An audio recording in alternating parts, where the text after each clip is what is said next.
نبی کریم صلی اللہ علیہ وآلہ وسلم نے ان سے حجۃ الوداع میں فرمایا کہ لوگوں کو بالکل خاموش کر دو تاکہ وہ خوب سن لیں۔ پھر فرمایا لوگوں میرے بعد پھر کافر مت بن جانا کہ ایک دوسرے کی گردن مارنے لگے۔ صحیح بخاری حدیث نمبر 121۔ نوف بقالی کا یہ خیال ہے کہ موسیٰ علیہ السلام جو خضر علیہ السلام کے پاس گئے تھے وہ موسیٰ بنی اسرائیل والے نہیں تھے بلکہ دوسرے موسیٰ تھے۔ یہ سن کر ابن عباس رضی اللہ تعالی عنہ بولے کہ اللہ کا دشمن نے جھوٹ کہا ہے۔ ہم سے ابی بن کعب رضی اللہ تعالی عنہ نے رسول اللہ صلی اللہ علیہ وسلم سے نقل کیا کہ ایک روز موسیٰ علیہ السلام نے کھڑے ہو کر بنی اسرائیل میں خطبہ دیا تو آپ صلی اللہ علیہ وسلم آپ سے پوچھا گیا کہ لوگوں میں سب سے زیادہ صاحبہ علم کون ہے؟ انہوں نے فرمایا کہ میں ہوں۔ اس وجہ سے اللہ کا غصہ ان پر ہوا کہ انہوں نے علم کو اللہ کے حوالے کیوں نہ کر دیا۔ تب اللہ نے ان کی طرف وحی بھیجی کہ میرے بندوں میں سے ایک بندہ دریاؤں کے سنگم پر ہے جہاں فارسی اور روم کے سمندر ملتے ہیں، وہ تجھ سے زیادہ عالم ہے۔ موسیٰ علیہ السلام نے کہا اے پروردگار میری ان سے ملاقات کیسے ہو؟ حکم ہوا کہ اے مچھلی زنبیل میں رکھ لو، پھر جہاں تم اس مچھلی کو گم کر دو گے تو وہ بندہ تمہیں وہیں ملے گا۔ تب موسیٰ علیہ السلام نے چلے اور ساتھ اپنے خادم یوشع بن نون کو لے لیا اور انہوں نے زنبیل میں مچھلی رکھ لی۔ جب ایک پتھر کے پاس پہنچے دونوں اپنے سر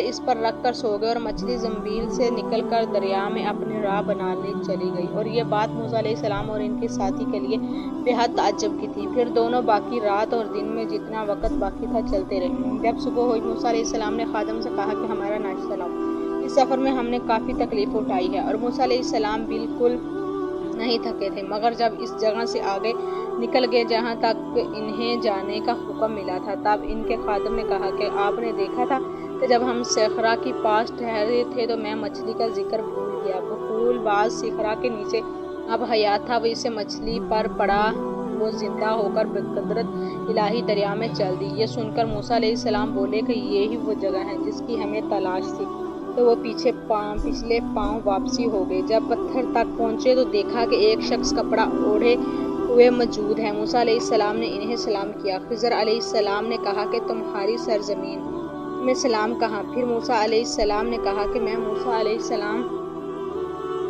ہوں۔ خضر بولے کہ بنی اسرائیل کے موسیٰ؟ انہوں نے جواب دیا کہ ہاں۔ پھر کہا کہ میں آپ کے ساتھ چل سکتا ہوں تاکہ آپ مجھے ہدایت کی وہ باتیں بتلائیں جو اللہ نے خاص آپ ہی کو سکھلائی ہیں۔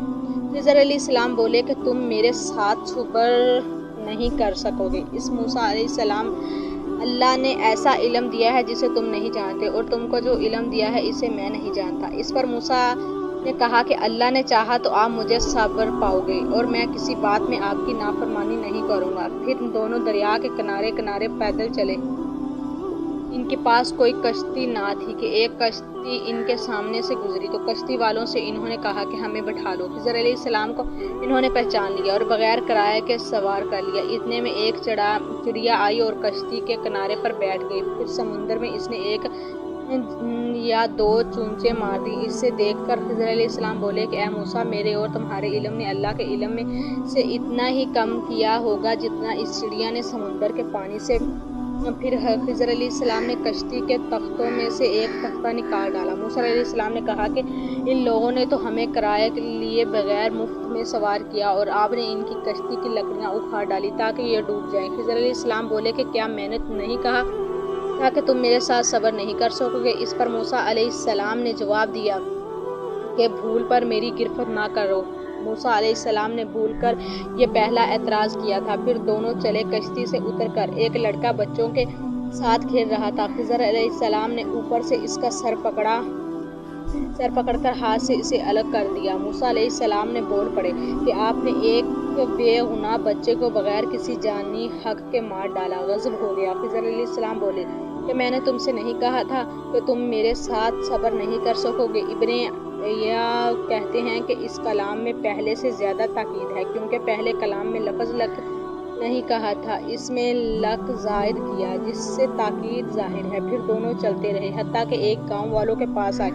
ان سے کھانا لینا چاہا، انہوں نے کھانا کھلانے سے انکار کر دیا۔ انہوں نے وہیں دیکھا کہ ایک دیوار اسی گاؤں میں گرنے کے قریب تھی۔ خضر علیہ السلام نے اپنے ہاتھ کے اشارے سے اسے سیدھا کر دیا۔ موسیٰ بول اٹھے کہ اگر آپ چاہتے تو گاؤں والوں سے اس کام کی مزدوری لے سکتے تھے۔ خضر نے کہا کہ بس اب ہم اور تمہیں جدائی کا وقت آ گیا ہے۔ جناب محبوب کبریا رسول اللہ صلی اللہ علیہ وسلم نے فرماتے ہیں کہ اللہ موسیٰ پر رحم کرے۔ ہماری تمنا تھی کہ موسیٰ کچھ دیر اور صبر کرتے تو مزید واقعات ان دنوں کے بیان کیے جاتے اور ہمارے سامنے روشنی میں آتے، مگر موسیٰ علیہ السلام کی عجلت نے اسے علم لدنی کے سلسلے کے جلد ہی منقطع کرا دیا۔ محمد بن یوسف کہتے ہیں کہ ہم سے علی بن حشرم نے یہ حدیث بیان کی اور ان سے سفیان بن عینیہ نے پوری کی پوری بیان کی۔ صحیح بخاری 122۔ ایک شخص رسول اللہ صلی اللہ علیہ وسلم کی خدمت اقدس میں حاضر ہوا اور اس نے عرض کیا کہ یا رسول اللہ کی راہ میں لڑائی کی کیا صورت ہے، کیونکہ ہم میں سے کوئی غصے کی وجہ سے اور کوئی غیرت کی وجہ سے جنگ کرتا ہے۔ تو آپ صلی اللہ علیہ وسلم نے اس کی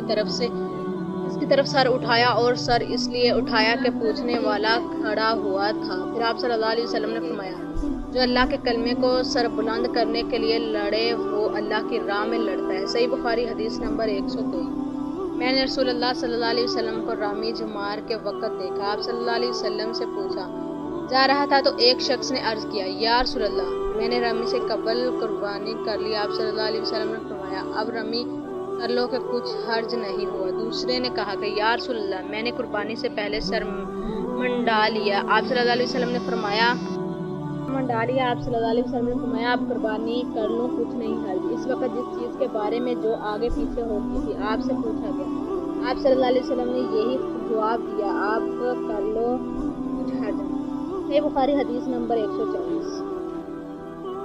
ایک مرتبہ میں رسول اللہ صلی اللہ علیہ وسلم کے ساتھ مدینہ کے کھنڈرات میں چل رہا تھا اور آپ کھجور کے چڑ پر سہارے دے کر چل رہے تھے تو کچھ یہودیوں کا ادھر سے گزر ہوا۔ ان میں سے ایک نے دوسرے سے کہا کہ آپ سے روح کے بارے میں کچھ پوچھوں۔